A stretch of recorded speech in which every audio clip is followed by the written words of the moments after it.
Ramadana suhurii nyaatiin guyyaa ጊዜ sa'aatii 7 garaan kee.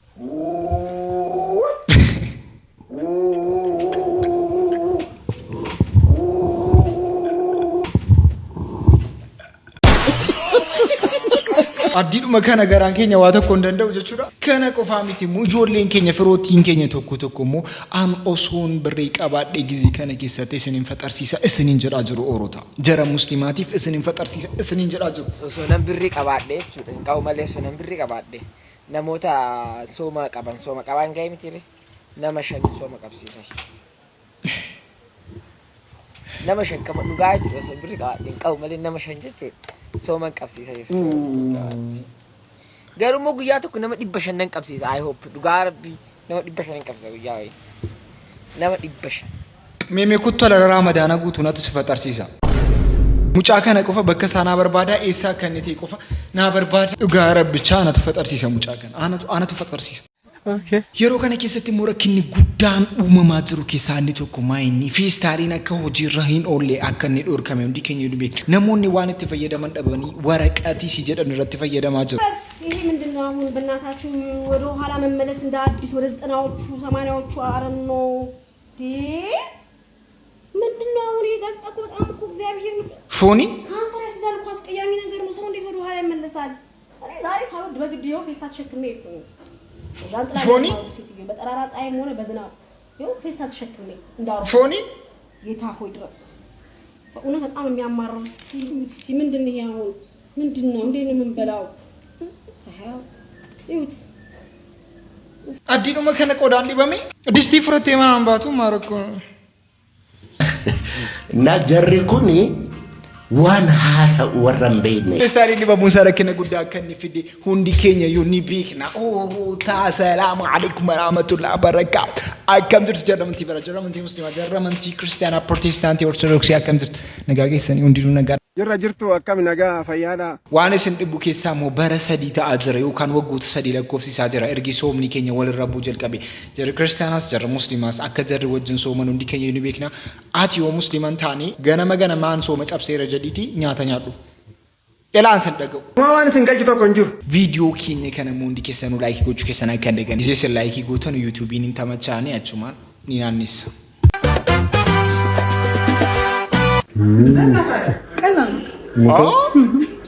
ዛሬ ወጣለህ አንተ ልጅ ሚስት አላገባህም? አላገባሁም። እንደው እንግዲህ ኢንሻአላህ አላህ በረካ ያላት ሙጫ ጀስቴ ሮማንቲክ ቢያ ላገርተኒ ስናከ ከነን ወጀቲና ሙጫ ጀዘረ ሙጫኒ ገረ ብራቲን ሞሩታ ኑስ ጅሬኛ ጅራታ ጅራ ከን ዘኑ እብስሻኒ ፊካ ማኪኒ ሆጂ ጉዳው ጀታ ጅሩ ጃለላ ሮማንቲክ ገጌሳ ጅሩ ከነራትስ ኮመንት ጀረራት በረፈማ ጅሩ ዋደኑቱ ጅራ ከነስከ ወጅን ኢላሉታ ናይማ አኔ ደርሻለሁ ቆየሽኮ ና ቫላንታይን ዴይ ማኪን ዲማ ፈተ ጅርቲ ቫላንታይን ዴይ አከሲሚቲ አንቺ ነይማ አኔ መጥቻለሁ ቆየሽኮ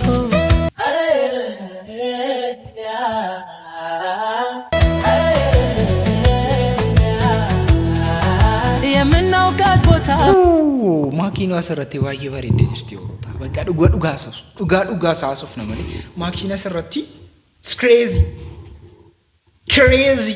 መጥቻለሁ ቱ አንቺ ነይማ አኔ ደርሻለሁ ቆየሽኮ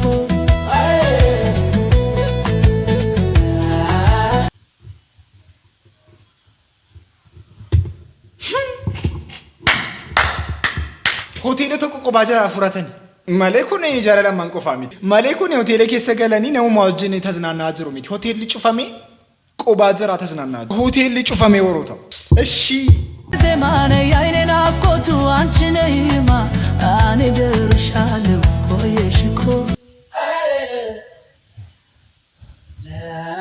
ለየለታ በደ ተብሎ እንዳልታማ አንቺ ነይማ አኔ ደርሻለሁ ቆየሽኮ ሰላም ባንቺ ነው ፈውሽ ነይና አንቺ ነይማ አኔ ደርሻለሁ ቆየሽኮ ሃፒ Okay, happy anniversary. Ani ko Valentine sima. Anniversary da orota. Happy anniversary. Namni waan kana adi kabaja. Guyyaa single mana kabaja. Sadishi. Anniversary. Anniversary. Meme ka namoonni keenya gugubatanii jiru komentii galee dubbisna. Ammanu osoo guyyaa tokko hin bashannaniin yooduuni azaaba gallamu jannata galla.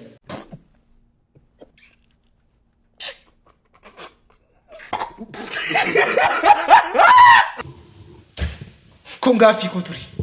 Maaliif na qaddamte kun gaaffii koo ture. Mucaa gowwaa tokkotti isheerraaf godha adara. Isheer godhaa fi adara rabbii mucaa gowwaa.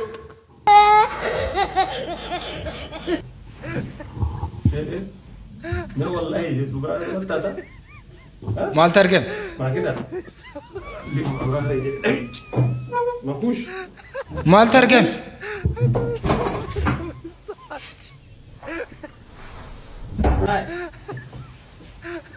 Ijanamaati akkan jen. Ijanamaati akkan jen asumatti. si kandan sa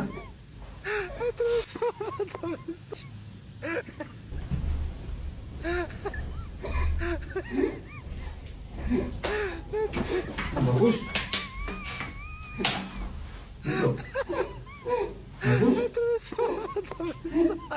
Makush. Wallahi billahi kalladi. Wallahi ani boga ke jaman na dinka dipsi. Ma kalladi. La ilaha illallah muhammad rasulullah. Quran ki amadro nago sirra khawalchu barbadeti. Jazba. Abo sirfa chizjet ise wallahi ansi yaadalati gana kasna gote nafisiste. Akkasii maakush pirankii nus godhaa jirta atamma. Nus pirankii godhamaa jirra. Ani immoo janamaa namni isa jedhan sana seeneera amman immoo bakka ashis gara sargii keenyaatti deemna. Sinaanuun dadhabee Asaalaa dhimma dhibaaf nu dhaabdate. Abaabotiyaa naa gammadee soraamii bareettutiyaa hiddi keessa latee damee naa bal'atu sinaanuun dadhabee yaa misirroo miidhagdee abaabotiyaa naa gammadee soraamii bareettutiyaa. Qoy. Footoo amma irratti shugguxii qabatanii jiru. Mimii zuumii goona oolota. Zuumii goona mimii. Bilbila miti? Gara biraatiin immoo sargii guddaa tokko irratti loolisni guddaan akka inni kee himamaa jira. Sargii kana irratti immoo kan wal lolaa ture miizota jedhamee jira. Miizota hin daneessinaas miizeen 3-4 ga'a. Kana ol barbaachisaa miti ni jedhama. Haa ta'u malee miizonni kun. Ebaakaችሁ ተረጋጉ እባካችሁ። ሚዜ ይብዛ ብያችሁ ነበር እኮ ሙሽሮች። ሚዜ nama meeqa? 1 2 3 4 5 6 7 8 Maayini nama sargii waamame guutuu isaatu miizeete? Namni sargii waamame guutuun isaa miizeete? Nama sagala kamitti miizee godha? Miizee nama jara durbaa wajjin 18 jechuudha. Eshi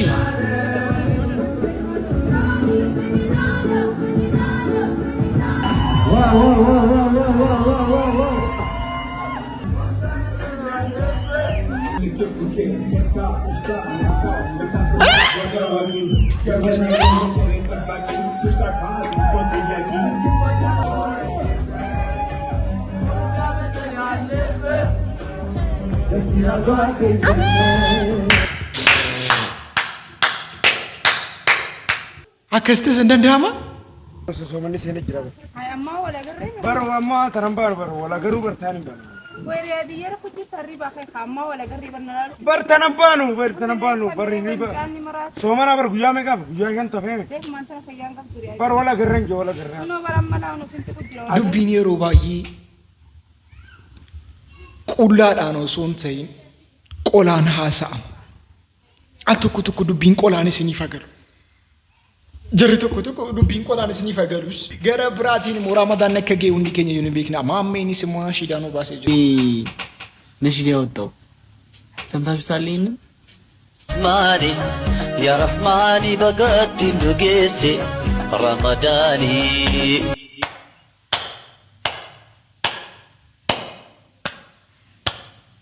ጭራሽ ለረመዳን ነው ያወጣው። ማሜ ያልገባበት የለም እንዴ? Maammeen akkasitti nashiidaan baasee ture. Nashiidaan kun garuu waggoota baay'eedhaan dura baafame. Namoonni baay'een hin dhaggeeffanne yoo dhaggeeffachuu baattan deebaatti dhaggeeffatu. Gara biraatiin immoo tiiktookii kana irratti yeroo baay'ee kan deemaa jiru Yaasiin viidiyoon hojjete baay'inaan uummanni baay'inaan akka inni argee ni beekamaa. Isinis agartaniitu jedhee nana manaa paartii 2 isaa immoo har'a gadhiisee jira.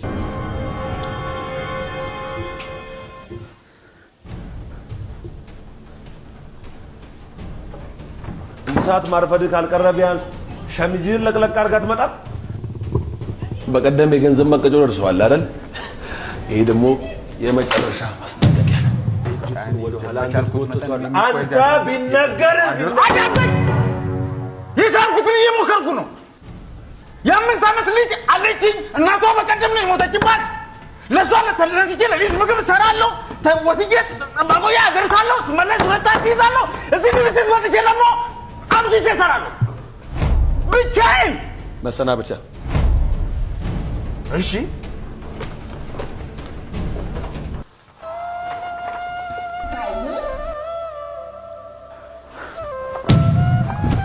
የቻልኩትን እየሞከርኩ ለማስተካከል እሞክራለሁ። ለልጄ ስትል አታባር እየሞከርኩ Namoonni hariinoo ጊዜ kana keessatti rakkina keessa akka inni jiru hundi keenya yoo beekna. Namoonni hariinoo mokkoraa jiru bakka hojii tokko hojjechuudhaaf maatii ofii bulchuudhaaf baay'ee mokkoraa jiru. yaa ija tiyya lakkisii taa ijaalalleen qabaa nama biraa laalini sataa ikaa jaalallee tiyya malee nama biraa akkanatti laalini yaa ija tiyya haadha raawwama booda si gadi lakkisu gamee abbaa fedhe laali. Kadar martuutu maaka kana nu taphachiisaa jiru tu maaka kana nu kolfisiisaa jiru waan isin dhabu keessaa lammummaa isaa gadhiisee jira Oroota. Lammummaa Oromiyaa gadhiisee jira. Lammummaa Oromoo gadhiisee mucaan amma lammummaa geeddaree jira. Weellisaan ani jaaladhuu fi hedduu dinqisiifadhu weellisaa afaan Oromoo Kadir Martuu guyyaa irraa lammummaa UK argachuun isaa gama peejii Facebook isaaniitiin odeeffannoo kana gabaasanii jiru. Namoonni baay'eenis Kadir Martuu baga gammaddee amma booda gara biyya keetii deebitee lammiilee kee wajjin wal arguu dandeessa jedhanii hawwii isaanii hawwanii fi jiru. Mee hundumti keessanuu koomentii irratti seenaatii Kadir Martuudhaan baga gammadde jedhaani. Baga gammadde Kadir Martuu keenya kana arguu keenyattis nus baay'ee gammannee jira. Dhukkubarraa akka inni ture hundi keenya ni beekna. Uummata keenyaaf immoo hojii guddaa fi miuuzikii baay'ee akka inni uummata kanaaf gadhiises ni beekama. Gara biraatiinis akka nashiidaa kan fakkaatus gadhiisee jira. Haa ta'u malee namni kun hojii guddaa hojjetee jira. Uummata keenya irraa galata guddaa ni qaba. Baga gammaddee jennee jira maatii Oraati. Gara biraatiin immoo hedduu kana keessatti waan oofamaa jiru keessaa inni tokkoffama inni waantiyyaadha. Waantiyyaa waan isin dhabu keessaa abbaa manaan si argamee jira. Haa ta'u malee gara biraatiin immoo beekii kan jedhamu wajjin gurbaa beekii jedhamu gurbaa hawaasa yookaan gara gurbaa dabuubii kana wajjin hojii tokko ni hojjetu ture. Haa ta'u malee gara biyya isaa akkasiin deemtee biyya isaa uummatatti agarsiiftuu fudhatee deemee ture. Yeroo sana keessatti immoo akkasiin wajjin bultu gaafatee ture. Haa ta'u malee dubbiin kun dhugaadha moo soba kan jedhu afaan waantiyyaarraa dhageenya. ሙትሽን ፈተሽ አውሪ። ስልክ እዛ እያወራሽ ከሆነ ስልክ ተይና ዋን አውሪ። ሙት ፈተሽ እዚህ እያወራሁ ነው። በቃ አውሪ። ያኔ እኔንም በግልጽ ባጠይቀኝ እኔ እንደዛ ብለህ ጠይቀኸኛል። እኔ እንደዛ ብለህ ባጠይቀኝ ማለት ነው። በግልጽ አድርገህ እንደዚህ ሳትለኝ እኔን ግን ጠይቀኸኛል። እንዴት በግልጽ ካላደረኩ እንዴት ነው? እንኳን ደውዬ ነው የነገርኳት ለእናት። ምን ብዬ ጠይቁሽ? አሁን እሺ፣ አሁን አንድ ነገር ልንገራችሁ። እዚህ የምታዩት እዚህ ያላችሁት በሙሉ ለሙሉ ሰው ይገባል።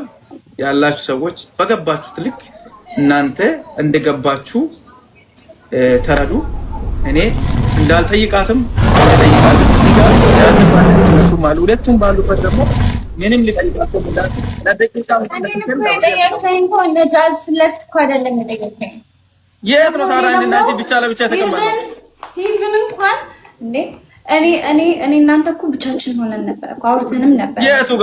የቱ ጋር እኔ ውስጥ መጣው አከ ከናት ወልጨቀጨቃ ቱሮኒ ላይቭ ረት የሮ ዴራዳፍ ዮኪን ሞመተ ገረ ሸንተሚያ ፉሪቱ ሞመተ ገረ ኩመ ሸንተሚያ ፉሪቱ ታይላላ ቱሬ ሞመተ ኩመ ሸንተሚያ አርፈን ከነራቲ ኤዱጋ ነጋፈቴ ጀርሰ ጀቲ ሂምቴ ጀርቲ ሃተው መሌ አባ መናንሲ ከንድራሙ አከስ ጀራጀር ቱ የአባትነት መብቱ እንዲከበር ውሳኔ አስተላልፎለታል። የፌዴራል መጀመሪያ ደረጃ ፍርድ ቤት በዋንትያ ሰለሞንና በልጁ አባት መካከል ለወራት ሲያከራክር በቆየው የህፃን ልጅ የመጎብኘት መብት ጉዳይ ላይ ውሳኔ አስተላልፏል። የልጅቱ አባት የሆኑት አመልካች ልጄን እንዳልንከባከብና እንዳልጎበኛት ተከልክያለሁ በሚል ለፍርድ ቤት ባቀረቡት አቤቱታ የመጎብኘትና የመንከባከብ መብታቸው እንዲከበር ጠይቀው ነበር። ተጠሪ ዋንትያ ሰለሞን ለቀረበባት ክስ በሰጠችው ምላሽ አመልካች ከዚህ ቀደም አባትነቱን ክዶ ሲከራከር እንደነበርና በወቅቱ በገንዘብ እጥረት ምክንያት የዲኤንኤ ምርመራ ባለመደረጉ መዝገቡ ተዘግቶ እንደነበርም አስታውሳለች። አክላም አመልካች አባትነቱን በሕግ ሳይረጋገጥ ያቀረበው ጥያቄ ተቀባይነት የለውም፣ ልጇን በአግባቡ እየተንከባከበች እንደሆነና ህፃኗን የሚጎዳ ምንም አይነት ተግባር ወይንም ቪዲዮ እንዳልሰራች፣ አባትነቱን ክዶ የቆየና ቀለብ ቆርጦ የማያውቅ ሰው ህፃኗን እንዲጎበኝ መፈቀዱ ለልጅቷ ደህንነት ተገቢ አይደለም የሚሉ ነጥቦችን በማንሳት ክሱ ውድቅ እንዲደረግላት ተሟግታለች። ጉዳዩን ሲመረምር የቆየው የንፋስ ስልክ ላፍቶ ምድብ አራተኛ የቤተሰብ ችሎት የግራና ቀኙን ክርክር ከመረመረ በኋላ የሚከተለውን ውሳኔ አስተላልፏል። አንደኛ፣ የአባትነት መብት አመልካች የልጅቷ አባት ከመሆናቸው አኳያና የህፃናት መብት ወላጆቻቸውን የማወቅና የመንከባከብ መብትን የሚደግፍ በመሆኑ አባትየው የመጎብኘት መብት አላቸው። ሁለተኛ፣ የማስረጃ እጥረት ተጠሪ ዋንትያ አመልካች ልጃቸውን እንዳይጎበኙ የሚያደርግ በቂ የሰነድም ሆነ የሰው ምስክር ማስረጃ አላቀረበችም። ሶስተኛ፣ የጉብኝት መርሃ ግብር አመልካች ዘወትር እሁድ በሳምንት አንድ ጊዜ ልጃቸው በሚኖሩበት የተጠሪ ቤት በመሄድ ከጠዋቱ 4 ሰዓት እስከ ምሽቱ 11 ሰዓት ድረስ የመጎብኘትና የመንከባከብ መብት እንዲኖራቸው ፍርድ ቤቱ ወስኖላቸዋል። ኩመይሰነር ጊታን ሞቱማ በዳሊና ከነ ኢትዮጵያ ቡልቹኒ በይተኔ መለቶ ፍለኖ ገገይፈ ሙዲምቶ ቀመዲ ጎዴ ጅረጀት ቀመዲ መለቶ በዳሊና በከቡቲ ነምኒ ቀመዲ ፍለተ አኩመለማ በዳሊና ፍለተቲ ላላማ የቹ ወለቶ ሚራ ሀድሮ ቆመጆ ጅራተነሞ መለቶ ኢሳኒ ገነ በይሰኒ የቹ አንለን አመጋ ተልሚን አንቀቡ ዮኸን አሞ ሆሚን አንቀቡ ወከተነረቲ ጂማቶን ጉዲን ሀረርገረቲ ተጂማቶ ቆብዲን ጀማ ጂማ የቹን ጋር ሄደኖ ከናተና ከነመ ሄደ ይቴት መቆ መቀመዲ ከነገርቴ ምን ጉቴ ሀረርገ ጂማ ፍለቲ አርሲ ፊ አስቲ ቀመዲ አፍለቱ ኸረጅማ ፊ ወለጋ ሁኒ ቡና ፍለቱ akkuma gisee duraan ture jechuudha. Kanaafuu amma mootummaan waan kana irratti dalagee Harargee jimaa godhee akka gannu ergu nuti jima filannaa mootummaa biraan naagaa viidiyoo tana sheer godhaa addunyaa waliin gaa jimaan filannoo keessa seenuu qabu. Maal yoo jettan qabadirra jimaa kana galii qaba. Kabunnaa qaxxiloo caatiitu galii doolaara biyya kanaaf galcha jee mootummaan Itoophiyaa ministeerin daldala Itoophiyaa jechuudha paarlaamaa fuula piraayim ministeer Abiyyi Ahmad dura ta'ee himee jira jechuudha. Kanaaf jecha wanni gatii guddaa biyya kanaaf qaba uummata miliyoona 130 jiraachisu mindaafit isaanii waan ittiin jiraatan waa hunda godhu kuni sadarkaa argatee akka argatti immoo namni jimaa filatee akka arsitti baaletti qamadii akka jimmaa fi wallaggaa fi akka kanatti buna nuti argeen qabadiin beenu jimaa bakka nu bu'aa jechuudha magalatti akkasi bakka warri jimmaatii fi warri wallaggaatti bunni qaba akkasii buufan akkasti jira bakka jirtan maddaati bakka jirtan biyya keessanitti waan beekamaa guddaa ta'e himattanii biyya keessaniif bakka bonedes jedhamee jira. Oromiyaan እኮ nama miiliyoona tokko tuqaa afurtu dabala waggaatti. Ramadaana keessa gisee namoonni wal lolan. Bro, hey, salamu alaikum wa rahmatullahi wa barakatuh. وعليكم السلام ورحمة الله وبركاته. رمضان مبارك برو. رمضان مبارك. خيرهن الله يقبل برو. صلاتهنم تراويهنم صوبي صلاة زوري صلاة الله يقبل. أبو الله يرزقه. آمين. رمضان نو جزيو. رمضان نو.